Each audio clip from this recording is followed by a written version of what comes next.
Welcome back, and today is the 10th annual World Prematurity Day, which aims to support families with premature children and empower families through professional and personal support. Yes, joining us are Elaine Raynon and her 3-year-old son, Oren, who's having the chats here. He's having the chats. He was born prematurely at just 30 weeks, and Dr. Afif El Kafash, consultant from the Rotunda Hospital. Good morning to you all. Good morning, everyone. Thank you Good for morning, joining Oren. us. Hi, Oren.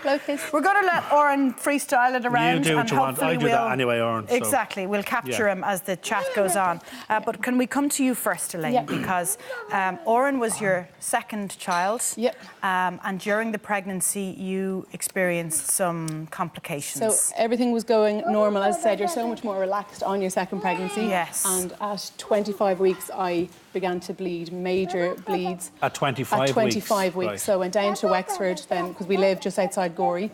Then I was transferred to Waterford immediately, and they thought I was going to deliver at 25 weeks, and they gave him zero prognosis. I was bleeding that heavily. Thankfully, they were able to keep him inside me for a further 5 weeks. Right. I was on strict bed rest, and I mean not being allowed to shower. Not be, Nothing. like nothing.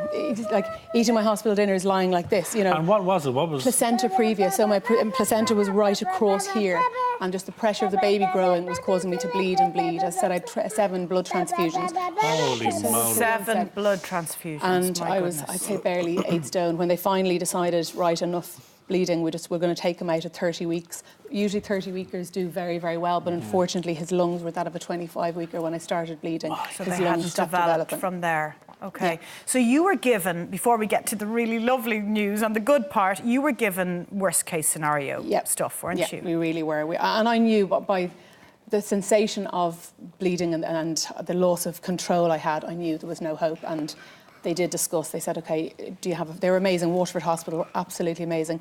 Do you have a family plot that we're going to bury him in, or would you like the hospital to take care of that? And I said, I'd prefer if the hospital take care of it. And I was prepared. The sensation, I was prepared to lose him at that stage. But then when he was born at 30 weeks, and I said usually a 30-weeker does do well, extremely well. And so he was OK for about 8 hours. And even though it was only 8 hours, it was like he was in my life for 20 years. And that it's no consolation then at 8 hours. We're seeing, look There at he this. is. Yes, there's Oren. There's you on TV, Oren. And There's Oren.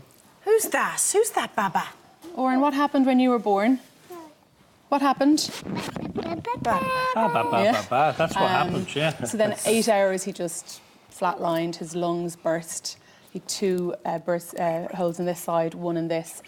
So then it was like I was sitting in the postnatal ward, and the 2 doctors, Dr. Daz and Dr. Danny, come round, sit at the end of your bed, and you're almost afraid to look at them, and they pull a curtain and said, "We're so sorry." I thought he was dead.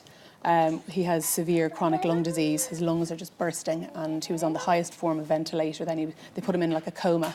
And you go up to see him and you're afraid. They said, "You have a name picked out, don't you, Oren?" And I said, "I'd prefer just to call him Baby Gravenstein." You don't want to get connected. I know that sounds terrible, in case the inevitable happens. And then we did 50 days in intensive care. But those 50 days was like a roller coaster. You wouldn't count them as weeks. You just say he's had 3 good days, and then he'd have a bad day, and you're back at square one again. And then they thought he had meningitis. They're doing lumbar punctures. He's having blood transfusions, and then you're worried about brain bleeds, and it's all this jargon. And that's why I got involved with the Irish Neonatal Health Alliance, because you've all this jargon. You're so naive. You're bombarded by it. Yeah, just the terminology. And you're completely spent at that point. You've been spent for weeks. Yeah. I've already on bed rest for 4 weeks, and then we did 50 days in intensive care, which it's the toughest thing my marriage has ever. It's survived and everything, but it has ever gone through. We had a 1-year-old at home, and I didn't honestly care what was happening to the 1-year-old. I knew he was at my parents. Go on, run. Come on over to us. We want to squeeze you. I want to ask you a question. Jump up, go on. You can stand up. And now he's feisty. How are you feeling now? And now we have a future broadcaster on our hands who's talking into the microphones. So sure? can I ask you, has he completely 5? caught up in terms of all of his milestones? He has indeed. He's small, but maybe he would have been small anyway. I'm not. Yeah, exactly. And he's an absolute miracle. I mean, he is a miracle. He is. And but this, doctor, we can bring you in here. This little bundle sitting here now, it was not good. He had the worst possible start to his life. It's traumatic news to deliver to a mum, isn't it? Absolutely. I mean, it's a huge emotional roller coaster, as Elaine has said. It's a huge toll on the parents when a baby is born prematurely, and us as healthcare professionals need to really bear that in mind when we're actually minding the baby, that we're not just actually looking after the baby, that we're looking after the families as well, the mums, the dads, and also the extended families. We forget that we take the baby away, we put them in an incubator, we do all these things that frankly can sometimes be unpleasant to say the least. So you already have not only just a physical barrier between mum and her baby, but there's a huge emotional and psychological barrier as well that we really need to try and kind of work with.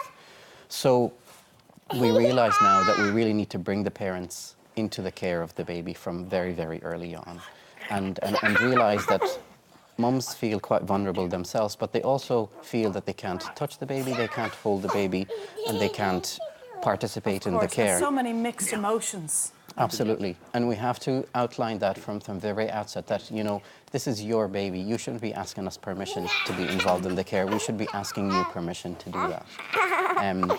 So, you know, mums can get involved even when the baby is on a ventilator, even when the baby is actually getting intensive care. We know that babies tolerate, for example, skin-to-skin care, even when they're hooked up to a ventilator. And that's good for babies and it's good for mums as well. It's terrifying, though, as well. Terrifying, it really is. but good for everybody. He's better off being in there, and the doctors and Waterford like, no, take him out, hold him. Yeah. And I already, it wasn't like the newborn. I had a newborn. You know, your first baby, you're like, oh, you know, trying to change and stuff, but it's But terrible. Doctor, we got some incredible stats during the week, didn't we, on the survival rate of premature babies in Ireland. Do we box well above our weight in terms of how impressive we are in that area? We actually do. When you benchmark us against centres, and in fact we benchmark ourselves against centres in the States, in Canada and also in Europe. And despite our infrastructural challenges, despite our you know, lack of adequate number of nurses and doctors, our outcomes are actually as good, or if not better, than the outcomes you have in North America. Yes. And that's really a testament to not only the healthcare staff that looks after the babies, but also, I mean, you know, we badmouth the government a lot in what happens these days, but there's a lot of good things that are happening every day in healthcare service. Well, is it correct that there was a 100% success rate with premature babies any in the baby Rotunda? born over 28 weeks in the Rotunda last year survived. That's incredible. It's quite incredible. And I just thought when I heard it during the week, it's the first good news story I've heard about the health service or anything in Ireland really for quite some time. Bad press, but there's so much good work that is being done. Yeah, and it's, you know, it's not only down to the healthcare staff, it's down to the parents as well. I mean, one of the best interventions that you can do for babies is give them mother's own breast milk from day one, no matter how premature they are, because we know that actually helps develop their immunity, develop their ability to fight infection, and also develop their ability to kind of overcome the prematurity. Breast milk can actually accelerate lung prematurity, it can actually stabilize the heart, and it can do a lot of wonderful things.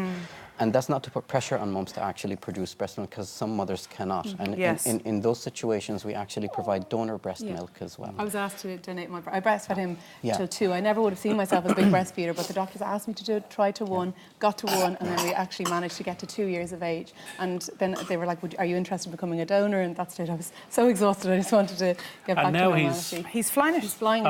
Every month. We're so lucky, no cerebral palsy, no hearing problems, no sight problems. And his lungs developed, and they're fine. Developed, they're still not 100%. He's a few heart issues. He's seeing a cardiologist, little holes in the heart. But he's a miracle standing there. He really is. He's feisty and kills his brother at the best of times. Fights his little brother. That's such a lovely story. Yeah, we're very thank you for coming in to us. Slow kiss, Oren. So lovely that it has such a positive, happy ending, isn't it? Oren. Well done. High five. Well done. Yay! Good man. Thanks for coming in, guys. Thank you very much, Doctor, and thank you, Elaine. Now, after the break, we've got some great winter fashion live from Paris Course Hotel.